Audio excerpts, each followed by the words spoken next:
E quando o sindicato vem, e ele vem com pouca discussão, quando eu digo pouca discussão, ele não reúne a categoria como um todo. Lógico que tem um grupo, que senta, que conversa, mas ele não foi um movimento de base, de substância entre a categoria. E ele fica ganhando uma outra representação, assim, né? Ele ganha uma outra representação, e o conjunto de CETES-CREAs tem um outro movimento. E eu vejo que essas coisas não conversam, que essas coisas nem se discutem politicamente muito a fundo. A impressão que eu tenho é que é melhor que vocês não se vejam. A sensação que eu tenho. Não sei se eu estou certa. Quando eu vejo esse auditório cheio, eu acho que é bom que essas coisas venham à tona. Que a gente discuta isso à exaustão, para que a gente possa ter um caminho organizativo com muita nitidez. Não dá para a gente fingir como o sindicato do CETES-CREAs. Não existe. Não adianta o CETES-CREAs achar que não existe uma federação nacional posta. Eu acho que essa é uma questão que, se a Bia puder desenvolver, se vocês na próxima mesa conseguirem saber, eu acho que isso é fundamental. Porque, como já disseram aqui, o movimento nosso, embora a gente tenha orgulho dele, embora a gente tenha sido uma grande paixão, né, e a gente tem uma grande saudade, a gente festeja, a gente é reconhecido por isso, nós tivemos embates internos muitíssimo sérios. A CEPES, na hora que foi fazer a chave da CEPES, a CEPES rachou. O pessoal do PC foi embora. Porque parte da CEPES, e já era um movimento, estava na ANAMPOS, discutindo a ANAMPOS. E não se queria que a direção do sindicato ficasse com essa orientação. O PCdoB se retirou da Assembleia da ANAS em Diadema, quando a ANAS votou pela filiação à CUT. Isso para falar em dois grandes momentos de racha. Mas os embates foram permanentes, foram constantes. E isso tem que existir, para que a gente possa se localizar e para que a gente possa se politizar dentro do processo. Porque nós somos uma categoria que, a nível de pressão, somos muito frágeis. Qual é a pressão que a assistência social tem? Dizer que não vai trabalhar com pobre? Todo mundo quer que o pobre morra, então muito bom. Isso não é pressão nenhuma, nós não temos nenhum tipo ou possibilidade de pressão. Nós precisamos pensar nisso. Obviamente, eu também sei que quando a gente junta com outros sindicatos, e até mesmo sindicatos por ramo de produção, a luta interna entre os sindicatos é imposta. As categorias ou em maior número, ou com maior projeção social, elas levam e a gente fica. Isso é histórico. Então, mas isso a gente tem que discutir, isso a gente tem que falar, isso a gente tem que se colocar como questão. Porque se esse auditório está cheio numa sexta-feira, para ouvir a gente falar sobre o sindicato, é porque essa necessidade está dentro de vocês. Vocês estão achando isso importante. Se vocês acham isso importante, vocês, e aí são vocês mesmo, porque eu já estou assim, só para vir aqui falar de vez em quando, tem que tomar isso nas rédeas, né? E não se faz movimento por acaso. O nosso movimento não foi por acaso. O nosso movimento foi um movimento onde lideranças se encontraram, pensaram, articularam, apontamos possibilidades, fomos atrás dessas possibilidades, trabalhamos muitíssimo, Socorro desceu de São Paulo para o Sul, cidade por cidade, conversando com todas as organizações sindicais. Márcia Pinheiro subiu de Minas para cima, nós fomos conversando, nós levamos, Bia viajou para a Europa, foi demitida lá do Nocó, levou 1 ano e meio, viajou, quando a Bia voltou, a nossa pauta era a mesma, porque o movimento era muito lento, o movimento era muito difícil, a categoria não queria sindicalizar, porque dizia que era funcionário público, e a gente dizia, não, funcionário público você é, mas antes de ser funcionário público, você é profissional liberal, e parari, nós levamos anos falando isso, anos. E, estrategicamente, a gente foi compondo, né, um movimento que teve um desfecho importante na época que ele viveu, e depois ele perde a estrutura até porque nós não tínhamos condições financeiras de sobrevivência. Tudo era muito difícil. Os CELAS, como a Bia já falou, foi de fundamental importância, que é ele que reúne e faz a gente se encontrar, e que a gente cria nesse encontro no Rio de Janeiro a primeira estratégia do terceiro encontro, que depois vai para o CBA e tal. O que eu estou querendo falar, né, nesse pouquinho aqui, já vou terminar, não me interessa mais o debate, eu estou querendo explicar a você,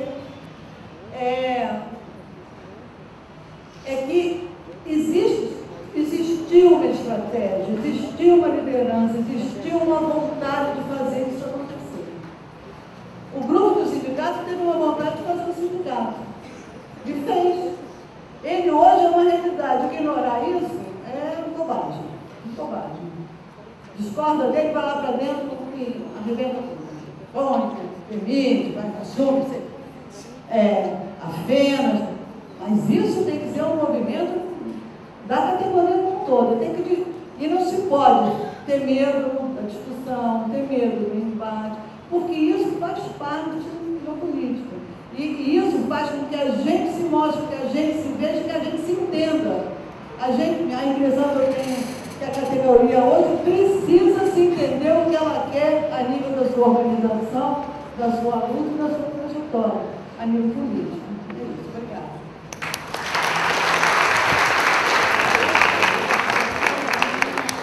Antes da gente, então, abrir os debates, registrar a presença também de representantes da ABEPS, né? Lília, Yolanda, Cleusa, e também representante da Enesso, que também, Malu, que também está aqui. Boa tarde a todos vocês. Eu me inscrevi pontualmente para fazer um comentário. Esqueci de me identificar. Rosé, professora da UERJ e companheira dele, né? Protagonista desse movimento desde o início. Eu me inscrevi para fazer um comentário e, mais do que qualquer informação, eu queria chamar do ponto de vista pedagógico dessa retomada, que é muito importante. Dizer uma coisa que, mesmo entre nós aqui, Bia, São Paulo, representante de São Paulo, nós, Rio de Janeiro, havia divergências, houve divergências. No encarar, eu acho que já deu para perceber um pouco. Isso é fundamental. Isso foi muito importante porque isso nos fertilizou e nos fortaleceu.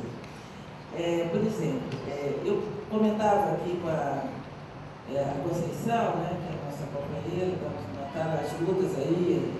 A questão é o seguinte: eu acho que é uma montanha de informações. Eu fico imaginando como é que isso está na cabeça de vocês. Muitas informações. Nesse momento, eu sugeriria alguém que participou, uma companheira, né, que fosse apresentada na militância, mas ainda não morri, né? Enfim, porque minha experiência é algo, né, que está lá na minha história, que não vai, né, ser tomado por ninguém, e que está armazenado como uma coisa muito carinhosa da minha formação política e tudo que eu faço até hoje. Eu quero dizer o seguinte: sugeriria que essa retomada implicasse uma primeira etapa que fosse, né, de costa da mesa tão importante, né, em torno de história política, também novos caminhos, que primeiro entendesse, né, porque a gente não pode se posicionar frente a algo que a gente não entende, né, tem que ser uma regra. Então, que tivesse uma coisa que foi importante, isso que a Regina localizou, a paciência. Esse grupo foi assim, um pouco inspirado em Santo, né? Você, que era mais paciente. Você, que é um historiador, só foi de exercício, né? Não sei. Mas nós tivemos uma paciência de jovens, para ser de jovens, uma paciência realmente de dar, né, não avançar o sinal, etc. falo muito do grupo do Rio de Janeiro. Na ocasião da ANAS, a gente, houve aquelas várias teses de formação da ANAS. E tinha a tese do Rio, a tese de São Paulo, desculpe, mas aí o Rio ganhou por conta de ter uma coisa mais, assim, mais devagar. Mais devagar, respeitando um pouco o ritmo, da categoria. E eu tenho questões que a gente deveria retomar, que a Bia nem tocou, que era a tal da proposta de entidade única. Eu, Rose, tenho uma discordância, e isso se manifestou no meio da gente. É tão bonito que a gente preserva uma amizade, e brigamos muito, com São Paulo, porque São Paulo sempre cumpriu um papel muito importante, que estava puxando à frente, e o Rio estava mais devagar, um pouco mais pedagógico, nesse sentido. Então, que foi, por exemplo, a extinção da ANAS. Eu fui contra. E parece que a história provou que foi um erro. Porque a categoria não estava ainda amadurecida enquanto massa, para esse avanço da história do sindicalismo, além de, com essa proposta do ramo de produção e extensão da atividade. Eu acho que houve assim, uns passos além da nossa possibilidade. E logo em seguida, a ANAS foi considerada cumprida a sua função. Então, eu acho que isso é uma coisa que tem que retomar e discutir. A proposta da entidade única é complicada, se a gente nem toque hoje para outro debate, que é uma outra complicação.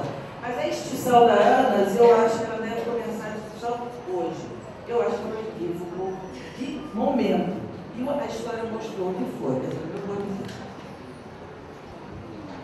Pessoal, Lúcio, sou agora da oposição da parte sindical dos servidores federais, sou servidor público federal, e a gente já conhece aqui algumas pessoas aqui há algum tempo, várias gerações. É bom ver a presença da Bia, uma pessoa que é minha querida, me conheceu quando era clandestina ainda, nos anos 70, a Bia me conheceu, e a Persiliano, que é outra geração também aqui, de lutadores aqui, de pessoas que estão no Valério. A gente participou de todo aquele processo depois da anistia, de fundação da Central Única dos Trabalhadores. Eu quero trazer para vocês um debate, eu quero ver 2 pontos para vocês até comentarem também, para a mesa debater. Mas a gente tem que debater abertamente. A minha formação foi praticamente dentro do PCB dos anos 60, no Nordeste, na Paraíba. Rompemos na corrente revolucionária, depois fui para a luta armada mesmo, o Partido Comunista Brasileiro Revolucionário, o PCBR, fundado pelo Mário Alves, Apolônio de Carvalho, e que é a linha política e ideológica que a gente segue até hoje. A gente passou do Partido dos Trabalhadores na tendência brasileira socialista e retirou-se pela esquerda do Partido dos Trabalhadores. A gente nega qualquer alternativa que esteja dentro do campo institucional parlamentar. E somos comunistas, não somos anarquistas, com todo respeito aos camaradas anarquistas também. Então, eu quero levantar, Bia, nessas dificuldades que você levantou, esse seu histórico breve dos anos 70, 80, 90, Valério participou disso também. Aquela discussão toda que você participou agora recentemente sobre conlutas intersindical, eu estive em debate da intersindical, estávamos reunidos na intersindical, e eu levanto, há um vício da esquerda, nós como ala esquerda do movimento, que sempre estivemos juntos, como ala esquerda dentro do movimento, de querer levar o partido para dentro do movimento sindical. Confundir o que é a minha concepção político-partidária, que eu acho que tenho até hoje, mas desde os anos 60 que nós percebemos provavelmente nada. Não se pode confundir a sua linha política de partido e querer engessar o movimento sindical e trazê-lo obrigatoriamente para isso. A nosso ver, para sintetizar, para não demorar mais, foi o que aconteceu agora no Coludas, que a gente já estava prevendo de fazer, até você dizer, olha, não vai, aquele é um projeto de um pessoal que está fechado naquilo ali e quer trazer para o Coludas. Quando percebeu o Coludas lá em Usiliana, a gente já ficou fora, estamos fora. A gente já viu esse filme, como diz o Chico Bartolda, retrato em branco e preto, sei que não vai dar em nada. Os seus caminhos se decolam. Isso é a questão do partido que ele impôs a sua linha para dentro de uma concepção sindical. Não que ela seja de esquerda e combativa, mas é a sua concepção de organização do